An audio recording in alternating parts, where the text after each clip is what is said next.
해리포터 시리즈의 인기는 엄청난 것입니다. 다른 리뷰에서도 여러 번 말했지만 해리포터 직격 세대가 아닌 저도 해리포터에 열광하는 사람들의 마음을 간접적으로나마 느낄 정도로 해리포터는 특정 세대에게 있어서는 평범한 소설이나 영화 시리즈가 아닌 추억으로 돌아가게 만드는 마법의 이름 그 자체입니다. 마법을 배우는 마법학교를 그린 작품이 그 자체로 마법이 된 경우라 하겠습니다.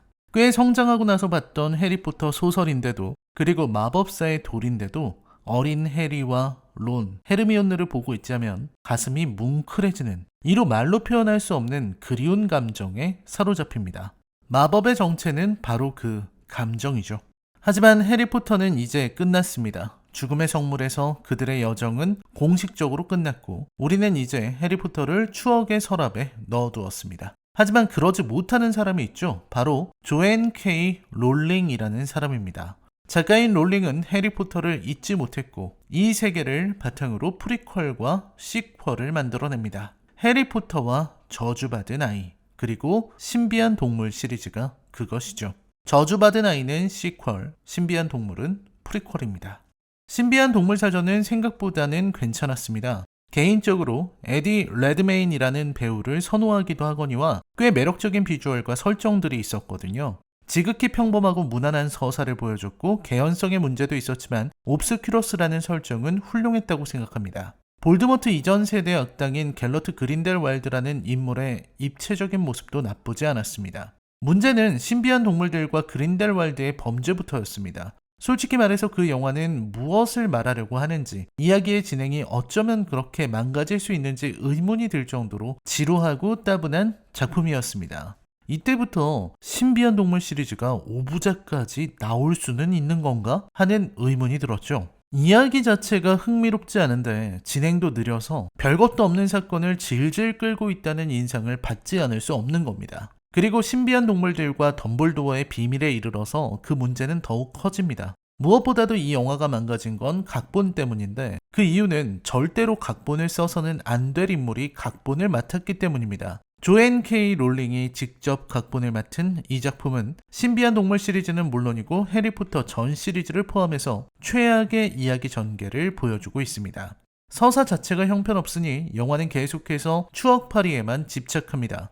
호그와트, 퀴디치, 호그스미스 마을 따위가 연속으로 나오는 거죠. 2편부터 신비한 동물들은 이미 거르는 분위기였고 3편에서는 캐릭터의 연속성마저 무너지면서 대체 이게 뭘 하는 건지 의문이 드는 수준으로 전락했습니다. 너무나 슬픈 사실은 오직 롤링만 이런 현실에 대해서 모르고 있다는 겁니다.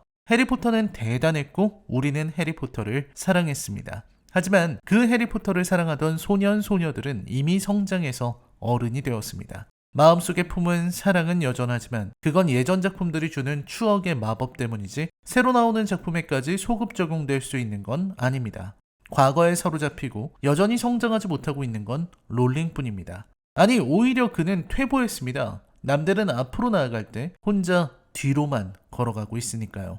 빛바랜 과거의 영광을 파헤치고 먼지 쌓인 추억의 앨범을 펼치면서 여전히 그 세계에서 살아가고 있습니다. 세상이 바뀐 것은 마치 아무 상관없다는 듯 고집을 부리고 있는 거죠. 그런 의미에서 오늘의 리뷰는 조금은 서글픕니다. 신비한 동물 시리즈의 세 번째 영화, 신비한 동물들과 덤블도어의 비밀입니다. 여러분, 이제부터는 치명적인 스포일러가 포함되어 있습니다. 감상에 주의하시기 바랍니다. 그럼 리뷰 시작합니다. 영화는 충격적인 오프닝을 보여줍니다. 바로 알버스 덤블도어와 갤러트 그린델왈드의 인연에 대해서죠. 사실 두 사람이 같은 꿈을 꾸었다. 둘이 어렸을 때 친구였다는 것은 널리 알려진 사실입니다.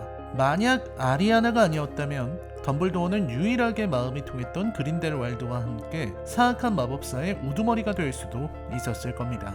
만약 그랬다면 그린델왈드나 볼드모트를 능가하는 재앙 그 자체가 되었을 수도 있었죠. 하지만 충격적인 오프닝이라는 건 그 다음입니다. 전편에서도 나왔던 떡밥이 바로 그린델왈드와 직접 맞서지 않는 덤블도어에 대한 것이죠. 덤블도어는 세계관 최강의 마법사임에도 불구하고 그린델왈드의 음모와 범죄에 대해서 직접 맞서지 않는데 그 이유가 여기에서 드러난 겁니다. 표면적으로는 피해 서약입니다. 하지만 그 안에 담긴 내용은 바로 사랑이었죠. 은유적인 의미에서의 사랑이 아닙니다. 동성애적인 의미에서의 사랑입니다. 덤블도어는 게이였고 그린델왈드는 너무나 매력적인 남자였던 겁니다. 영화는 그렇게 표현하고 둘은 뭔가 미묘하게 흐트러진 분위기를 풍깁니다. 덤블도어가 사실은 게이였다는 부분에 대해서는 뒤에서 자세히 언급하기로 하죠. 결국 영화의 이야기는 기린입니다. 지금 성장해 있는 어미 기린이 출산을 앞두고 있습니다. 이미 세계관 최고의 동물학자가 되어 있는 뉴트는 그 자리에 와 있는데 바로 여기를 그린델왈드의 추종자들이 덮치는 겁니다. 그린델왈드의 추종자들은 어미 기린을 살해하고 뉴트가 목숨을 걸고 지키려고 했던 새끼 기린을 강탈해서 어디론가로 가버립니다. 그리고 그때 뉴트는 기린이 남긴 두 번째 새끼를 발견합니다. 기린은 2마리의 새끼를 낳았던 것이죠. 그리고 이야기가 흐르기 시작합니다. 그린델왈드의 추종자들은 기린을 그린델왈드에게 가져다 주고 그린델왈드는 기다렸다는 듯 기린을 죽입니다. 그리고 기린의 피 속에서 무언가의 환영을 봅니다. 그리고 이 이야기는 덤블도어에 의해 밝혀집니다. 그린델왈드는 미래를 볼 수 있습니다. 거의 절대적인 능력이죠. 그리고 그런 그의 사악한 계획을 막기 위해서는 무계획의 계획이 필요한 법. 이에 독특한 팀이 결성됩니다. 마법 동물학자인 뉴트와 그 조수인 번티, 뉴트의 형이자 오러국장 테세우스, 평범한 호그와트 교수인 율랄리 힉스의 아주 순결한 가문인 유서프 카마, 그리고 머글 제이콥이죠.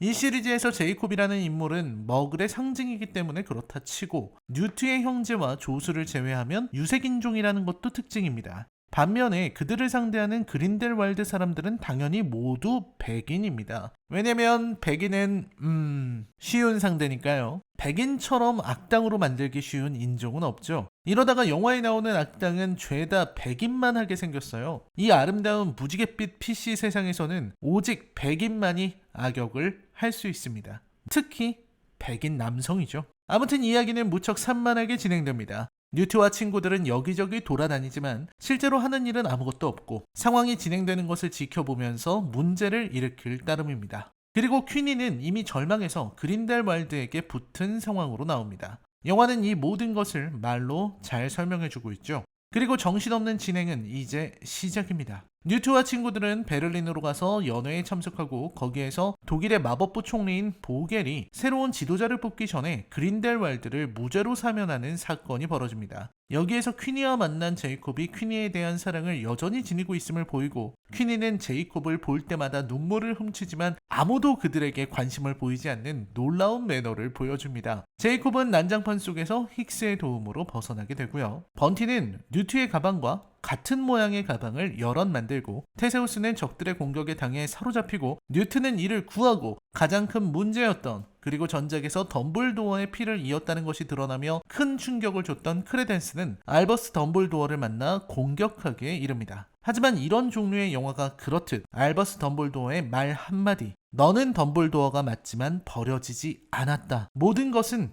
그린델왈드의 거짓말이라는 한마디의 말에 바로 흔들리는 모습을 보여줍니다. 분명 복잡한 셈법이 있을 것 같았던 크레덴스의 갈등이 너무나 쉽게 엎어지는 모습에 할 말이 없어지죠. 그리고 결국 새 후보의 선거가 이루어집니다. 여기에서 우리는 마법세계의 투표 제도를 볼 수 있는데 그 방식이란 기린이 나와서 당신이 적임자요 하는 식으로 선택하면 그 사람이 당선되는 방식입니다. 아니 세상에 맙소사. 이게 말이 됩니까? 아니 이 친구들은 민주주의 몰라요? 아니 민주주의 이런 거 교과서에서 안 배웠나? 뉴트가 쓴 신비한 동물사전이 5학년 교과서에 나온다는 걸 배우면서 민주주의 같은 건 안 배우나 보죠? 기린이 모든 걸 결정하다니.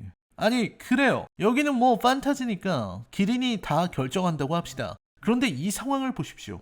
보겔이 데려온 기린은 아까 그린델왈드가 목을 따서 죽인 후에 좀비로 만든 가짜 기린 시체가 움직이는 겁니다. 그린델왈드는 이 좀비 기린을 움직여서 자기가 지도자가 되려는 겁니다. 그리고 실제로 그 좀비 기린의 선택에 그린델왈드는 지도자로 선출되고 다른 후보들은 찍소리도 못합니다. 거기에 그린델왈드는 대놓고 머글과의 전쟁을 선포하며 그 자리에 참석한 제이콥에게 저주를 걸어 그를 공격하기까지 합니다. 지도자라는 사람이 대놓고 금지된 저주를 거는데 아무도 말리는 이도 없고 전쟁 선포를 대놓고 하는데 그린델왈드 추종자들은 다들 좋아하고 나머지는 그냥 입 다물고 쳐다만 본다는 점에서 저는 이 작품의 수준에 경탄하지 않을 수 없었습니다. 이건 그냥 양판소 수준입니다. 일본 애들이 쓰는 이세계물, 이세계 만화와 다를 바가 없어요. 혹은 그 이하로 허술합니다. 이게 뭐죠? 기린을 검증도 안 한다고요? 그토록 중요한 기린인데, 기린이라는 마법 동물이 지도자를 선출하는데 그 기린이 살았는지 죽었는지도 검증하지 않고 그냥 생긴 모양만 보고 기린이겠거니 생각한다고요? 아니, 선출된 이전과 이후에 철저하게 검증하고 검토해야 하는 거 아닌가요? 무슨 선거가 이래요? 부정 선출된 그린델왈드에게 즉시 권력이 생긴다는 말도 안 되는 주먹구구식 진행도 우습기만 합니다. 그리고 진짜 기린이 나오는 장면부터 마지막에 덤블도어와 그린델왈드가 가슴에 손을 가져다 대고 상대의 심장 소리를 듣는 장면이라거나, 그렇게 그린델왈드를 따르던 크레덴스가 무슨 우리들의 일그러진 영웅에서처럼 저 사람은 순 나쁜 사람이에요 라고 말하는 장면에서는 헛웃음이 터졌습니다. 이게 정말로 롤링이 쓴 각본이라고요? 동네 중딩이 와서 쓴 거 아니고요? 그리고 모든 것은 해피엔딩으로 끝납니다. 네, 중간에 순결한 피를 지닌 유서프 카마가 스파이가 되는 장면이 있습니다. 여기에서 유서프 카마는 레타의 일을 알고 있기에 그린델왈드를 속이기 어려웠습니다. 그리고 이때 퀸이가 잠깐 머뭇거리며 카마에 대해서 이야기해주는 장면이 있습니다. 돌이켜 생각해보면 퀸이가 이때 거짓말을 한 것 같습니다. 아무튼 그린델왈드는 퀸이의 말을 듣고 여동생에 대한 기억만을 빼내어 없애주죠. 그리고는 카마를 믿게 됩니다. 그러나 카마는 끝내 그린델왈드를 배신하게 되는데 영화는 이게 왜 그런 건지를 설명해주지 않습니다. 여동생의 기억이 사라졌어도 그린델왈드의 스파이가 되어야 한다는 원래의 계획을 유지하고 있는 이유가 무엇인지, 아니면 퀸이와 유서프 카마가 원래부터 같은 계획을 지니고 있었던 것인지, 혹은 기억이 갑자기 돌아왔는지를 설명하지 않는 겁니다. 이 영화는 이것 외에도 지적할 내용이 산더미처럼 많으니 일단 넘어가죠. 신비한 동물들과 덤블도어의 비밀이 지닌 가장 큰 문제점은 역시 숭숭 뚫린 각본과 지루한 진행일 겁니다. 앞에서도 말했듯 별로 할 이야기가 없기 때문에 그저 이야기를 질질 끌고 있을 뿐인 이 영화는 작품을 감상하는 내내 잠이 들도록 만드는 기막힌 작품입니다. 새로운 형태의 수면제라고 해도 과언이 아닐 겁니다. 거기에 이렇다 할 인상적인 장면들이 적다는 것도 말하지 않을 수 없습니다. 물론 무수히 나오는 정갈들 앞에서 뉴트가 보여주는 동작 모방하기 같은 건 좋았지만 그뿐입니다. 여전히 신비한 동물들의 분량은 그리 크지 않습니다. 물론 이 영화에서는 그나마 전작보다는 활약이 많고 이야기의 중심에 서 있는 기린 자체가 신비한 동물이니 그건 좀 낫긴 하죠. 그럼에도 제가 이런 지적을 하는 이유는 여전히 이 이야기가 뉴트와 친구들, 뉴트의 동물들을 덤블도어와 그린델왈드의 서사에 억지로 끼워 넣기를 하고 있다는 인상을 주기 때문일 겁니다. 차라리 신비한 동물들에 대한 이야기는 그걸로 따로 만들고 덤블도어와 그린델왈드의 대결은 별개로 만드는 편이 나았을 겁니다. 적어도 그렇게 되면 지금의 산만함은 없었을 겁니다. 과도한 추억팔이 역시 문제입니다. 이 영화는 계속해서 호그와트를 보여주면서 추억에 의존합니다. 잊을만 하면 해리포터에서 나왔던 익숙한 음악과 함께 호그와트를 보여줍니다. 하지만 어딘지 모르게 어둡고 칙칙한 이 호그와트는 해리포터 시리즈에 나왔던 호그와트와는 다르다는 인상을 줍니다. 추억팔이를 하려거든 아예 대놓고 당당하게 하던지, 여기에서는 호그 스미스 잠깐 보여주고 골드 스네치 잠깐 나오고 호그와트에서 만찬하는 장면도 그저 스쳐 지나갈 뿐입니다. 팬들에게 마치 이 정도면 어때? 이 정도면 만족해? 하고 묻고 있는 듯합니다. 해리포터를 그리워하는 팬들이 이 정도에 만족할지는 알 수 없지만 적어도 저는 이 영화의 추억팔이가 선을 넘고 있다고는 말할 수 있을 것 같네요.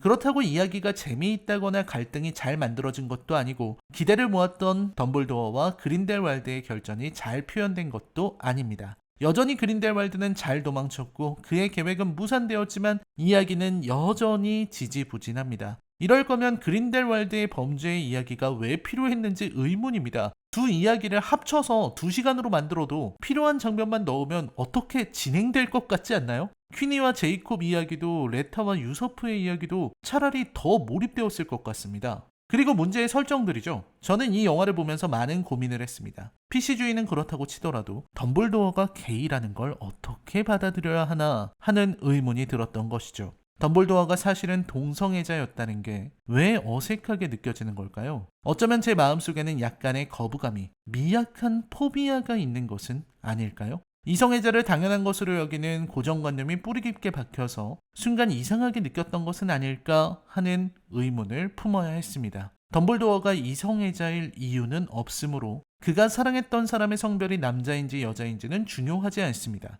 즉 이건 원래 이슈가 되지 않아도 됩니다. 동성애자일 수 있죠. 그건 아무런 문제도 아니거든요. 자연스러운 일입니다.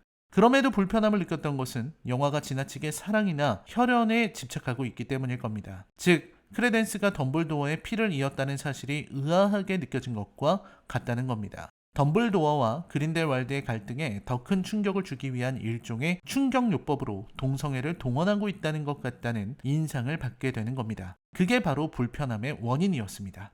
롤링은 교묘하게도 자신이 만들어가는 스토리의 자기적인 설정에 대해 정치적인 잣대나 혹은 양심, 사회적 함의 등을 들어서 변명하는 모습을 보입니다. 하지만 그건 함정이죠. 덤블도어가 그린델왈드를 사랑했다는 충격적인 발언이 묘한 불편함을 준 것은 그게 동성애라서가 아니라 사랑이라는 감정을 그저 갈등을 증폭시키고 비극을 극대화하기 위한 편리한 도구로 활용하는 롤링의 태도 때문이라는 걸 분명히 말하고 싶습니다. 적어도 저에게는 그렇다는 말이죠.